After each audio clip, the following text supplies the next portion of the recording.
आज चर्चा महाकवि कालिदास की।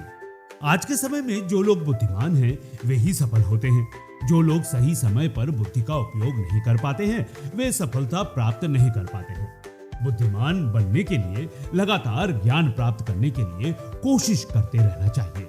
किसी भी काम को लगातार करते रहने से उस काम में सफलता मिल ही जाती है। पुरानी कथाओं के अनुसार प्रसिद्ध महाकवि कालिदास दिखने में बहुत सुंदर थे, लेकिन प्रारंभिक जीवन में वे अनपढ़ और मूर्ख थे।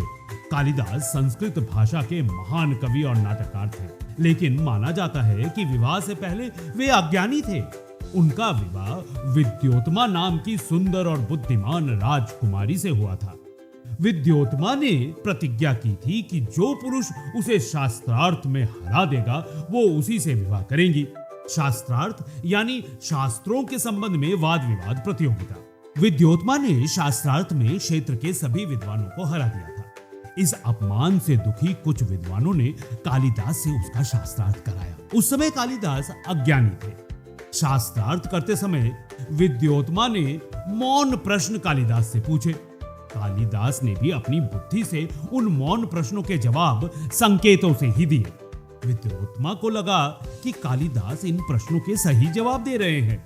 उदाहरण के लिए विद्योत्मा ने प्रश्न के रूप में कालिदास को खुला हाथ यानी कि पंजा दिखाया, तो कालिदास को लगा कि ये थप्पड़ मारने की धमकी दे रही है।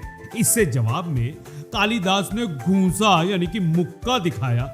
ये देखकर विद्योत्मा को लगा कि वो कह रहा है कि पांचों इंद्रियां भले ही अलग हों, सभी एक मन के द्वारा संचालित हैं। इस प्रकार विद्योत्मा कालिदास से प्रभावित हो गई और उनका विवाह हो गया। विवाह के बाद विद्योत्मा को सच्चाई का पता चला कि कालिदास अनपढ़ और मूर्ख हैं, तो उसने कालिदास को यह कहकर घर से निकाल दिया कि सच्चा ज्ञानी बनने के बाद ही घर वापस आना। इसके बाद कालिदास ने काली देवी की आराधना की। ज्ञान हासिल करने के लिए लगातार अभ्यास किया। माता के आशीर्वाद और लगातार अभ्यास से ही वे ज्ञानी हो गए। ज्ञान मिलने के बाद जब वे घर लौटे तो उन्होंने दरवाजा खड़का कर कहा, कपाटम उद्घाट्य सुंदरी, दरवाजा खोलो सुंदरी। विद्योत्मा ने चकित होकर कहा, अस्ति कश्चित वाग्विवेश, अस्ति कश्चित वाग्विवेश। कोई विद्वान लगता है। कालिदास ने विद्योत्मा को अपना गुरु माना था। कालिदास ने कई महान काव्यों की रचना की। अभिज्ञान शाकुंतलम और मेघदूतम कालिदास की सबसे प्रसिद्ध रचनाएं हैं। कालिदास संस्कृत भाषा के उच्च कोटि के कवि और नाटककार थे। उन्हें महाकवि कहा जाता है। महाकवि कालिदास के नाम का शाब्दिक अर्थ काली का सेवक होता है और वे अपने नाम के ही अनुरूप मां काली के अनन्य भक्त थे। उनकी महान रचना अभिज्ञान शाकुंतलम की वजह से, जिसमें राजा दुष्यंत और शकुंतला की प्रेम कथा का वर्णन है, उन्हें जगत प्रसिद्धि मिली। जिस कृति के कारण कालिदास को सर्वाधिक प्रसिद्धि मिली वो है उनका नाटक अभिज्ञान शाकुंतलम, जिसका विश्व की अनेक भाषाओं में अनुवाद हो चुका है। उनके दूसरे नाटक विक्रमोर्वशीय तथा मालविका अग्निमित्र भी उत्कृष्ट नाट्य साहित्य के उदाहरण हैं। उनके केवल 2 महाकाव्य उपलब्ध हैं, रघुवंश और कुमार संभव, पर वे ही उनकी कीर्ति पताका फहराने के लिए पर्याप्त हैं।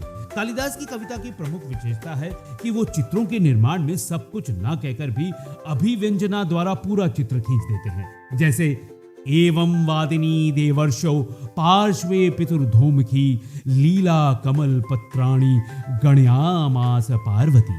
अर्थात देवर्षि के द्वारा ऐसी पार्वती के विवाह प्रस्ताव की बात करने पर पिता के समीप बैठी पार्वती ने सिर झुकाकर हाथ में लिए कमल की पंखुड़ियों को गिनना शुरू कर दिया। कालिदास ने शब्दालंकारों का स्वाभाविक प्रयोग किया है और उन्हें उपमा अलंकार के प्रयोग में सिद्धहस्त और उनकी उपमाओं को श्रेष्ठ माना जाता है।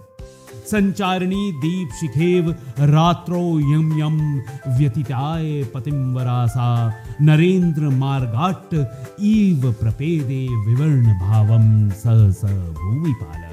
अर्थात स्वयंवर में बारी बारी से प्रत्येक राजा के सामने गमन करती हुई इंदुमती राजाओं के सामने से चलती हुई दीप शिखा की तरह लग रही थी, जिसके आगे बढ़ जाने पर राजाओं का मुख विवरण रिजेक्ट कर दिए जाने से अंधकारमय मलिन हो जाता था।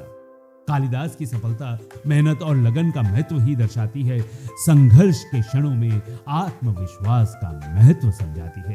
यही दर्शाती है कि कालिदास की भाषा में विविधता, सरसता और लेखन कौशल किसी चमत्कार से नहीं बल्कि प्रतिभा को निखारने के सतत प्रयास का परिणाम है।